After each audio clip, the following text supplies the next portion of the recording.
दोस्तों, सोचो अगर हम कहीं घूमने गए हैं और हम एक ऐसी सिचुएशन में फंस जाते हैं जहां से वापस जाने का कोई रास्ता नहीं बचा और ना हमारे पास कोई खाने का इंतज़ाम है और ना ही पानी का। तो सोचो हम कैसे सरवाइव करेंगे।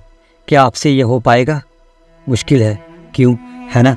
लेकिन आज मैं आपको एक ऐसे आदमी की स्टोरी सुनाऊंगा जो सेम ऐसी ही सिचुएशन में फंस गया और उस आदमी ने 66 दिनों तक सरवाइव किया। फिर उसके साथ क्या हुआ, चलिए जानते हैं स्टोरी में। साल था 2015। लुइस जॉर्डन जो एक साधारण व्यक्ति थे, 29 जनवरी 2015 को वह अपनी 35 फुट लंबी नाव एंजल लेकर उत्तरी कैरोलिना के तट से समुद्र में मछली पकड़ने के लिए निकले। वे पहले भी कई बार समुद्र में जा चुके थे, लेकिन इस बार किस्मत कुछ अलग मोड़ लेने वाली थी। इस बार उनकी नाव समुद्र के एक बड़े तूफान में फंस गई और नाव का इंजन खराब हो गया।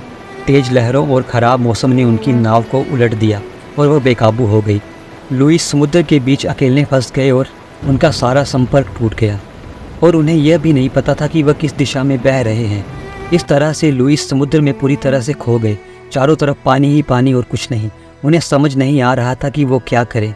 अब उन्हें लगा कि शायद वो इस समुद्र से बाहर नहीं निकल सकते, लेकिन उन्होंने अपना धैर्य और आत्मविश्वास नहीं खोया और कैसे न कैसे करके अपने लिए कुछ व्यवस्था की और अपने दिन गुजारने लगे। उनके पास कुछ खाना और थोड़ा पानी था, लेकिन कुछ दिनों बाद उनका पानी और खाना भी ख़त्म हो गया। लुइस ने अपनी नाव में मौजूद एक पानी के फ़िल्टर का उपयोग करके समुद्र के पानी को पीने लायक बनाया, लेकिन जब वह फ़िल्टर काम करना बंद कर गया तो उन्होंने बारिश के पानी का सहारा लिया। बारिश का पानी उनके लिए जीवनदायिनी साबित हुआ। जब बारिश होती तो लुइस कपड़े और कंटेनरों में उसे जमा करते और उसे पिया करते।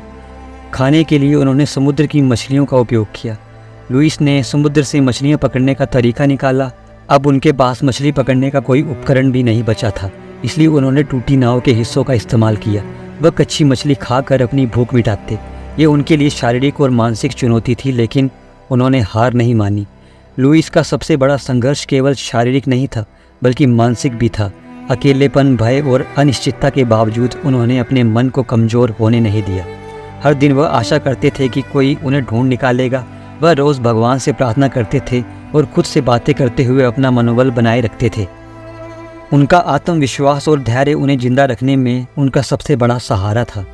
इस तरह लुइस को समुद्र के बीच रहते हुए 60 दिन बीत गए। 60 दिनों तक समुद्र में तैरते रहने से लुइस की शारीरिक हालत बेहद ख़राब हो चुकी थी।